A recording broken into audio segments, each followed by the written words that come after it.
இப்போ நம்ம இந்திரபிரஸ்தத்தில் இந்த யுதிஷ்டர், பீமன், அர்ஜுனன், நகுலன், சகாதேவன் இவங்க சுற்றிக்கிட்டு இருக்காங்க இந்த ஏரியாவில். இப்போ இந்த ஏரியாவுக்கு நம்ம அஸ்தினாபுரம் அப்படிங்கிற ஏரியாவில் இருந்து விதுரன் இங்கே வர்றாரு. இங்கே இந்திரபிரஸ்தத்தில் இருந்த இந்த பஞ்சபாண்டவர்களையும் திரௌபதியவும் அப்படியே அஸ்தினாபுரத்துக்கு தன்னோட ஈர்ப்பு விசையில் இழுத்துக்கிட்டு போகிறாரு. அங்கே போய் சுற்றிக்கிட்டு இருக்காங்க. அப்போ என்ன ஆகுது, இந்த அஸ்தினாபுரத்தில் சகுனி, கிருபர், அதுக்கப்புறம் துரோணர், பீஷ்மர் இவங்க எல்லாருமே அந்த ஏரியாவில் இருக்காங்க. இப்போ துரியோதனன் இவங்க குரூப்பு, அந்த துச்சாதனன் எல்லாருமே இருக்காங்க. இப்போ இவங்க வந்ததுக்கப்புறம் இந்த துச்சாதனன், சகுனி இவங்க 2 பேரையும் சுற்றுறாங்கல்ல. சுற்றும் பொழுது இவங்களோட மேலே இருக்கிற அந்த போர்ஷன் ஃபுல்லுமே உடையுது. அதாவது மேலே இருக்கிற அந்த கிரகங்களோட அந்த யுதிஷ்டிரன், அந்த பீமன், அர்ஜுனன், திரௌபதி இவங்க கிட்ட இருக்க வெளிப்பக்கம் இருக்கிற அந்த போர்ஷன் அப்படியே உறிஞ்சு இந்த கிரகங்கள் சுற்றுல அந்த மாதிரி உரியுது எல்லாமே.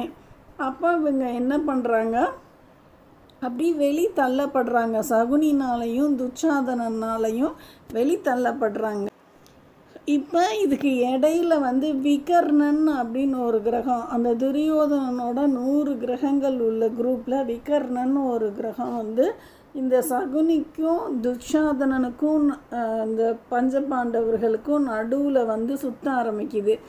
அப்போ அந்த உரிகிற தன்மை குறையுது. திரௌபதி கிட்ட இருந்தும் அந்த பஞ்சபாண்டவர்கள் கிட்ட இருந்தும் வெளியில் இருக்கிற அந்த மண் போன்ற பகுதி உரிகிறது குறையுது. எல்லாருமே அப்படியே அஸ்தினாபுரத்தை விட்டு பஞ்சபாண்டவர்களும் திரௌபதியும் கிளம்புறாங்க. அந்த டைமு பிரதிகாமின்னு ஒரு கிரகம் இந்த அஸ்தினாபுரத்தில் இருக்குது. அந்த கிரகம் திருப்பி போய் இந்த பஞ்சபாண்டவர்களை காமியவனம்ங்கிற ஏரியாவுக்கு போயிடுறாங்க. போனவங்களை திருப்பி கொண்டு இங்கே அஸ்தினாபுரத்தில் சேர்க்குது. சேர்த்ததுக்கு அப்புறமும் திருப்பி இவங்க வேறு மாதிரி டைரெக்ஷனில் சுற்றி அப்படியே அந்த இடத்த விட்டு வெளியே கிளம்பி காமியவனத்துக்கே திருப்பி போய் அந்த ரிஷி கூட்டத்தில் ஜாயின் ஆகிறாங்க. இவங்க அந்த காமியவனத்துக்கு போகும்போது இந்த அஸ்தினாபுரத்தில் இருந்த விதுரன் அப்படின்னு, இது ஒளி பொருந்திய கிரகம். அந்த விதுரன் நம்ம சூரியன் போல் அந்த கிரகத்தையும் தங்களோட ஈர்ப்பு விசையில் இழுத்துட்டு போகிறாங்க. இந்த அஸ்தினாபுரம் குரூப்பில் விதுரன் போன்ற கிரகங்கள் சூரியன் போன்ற கிரகங்கள் இருந்தால் தான் இழுக்க முடியும் இந்த பெரிய குரூப். அது திருதராஷ்டிரன் ஒளி இல்லாதவர், அவரால் இழுக்க முடியாது அந்த குரூப்பை. துரியோதனன் இழுத்துக்கிட்டு இருக்காரு.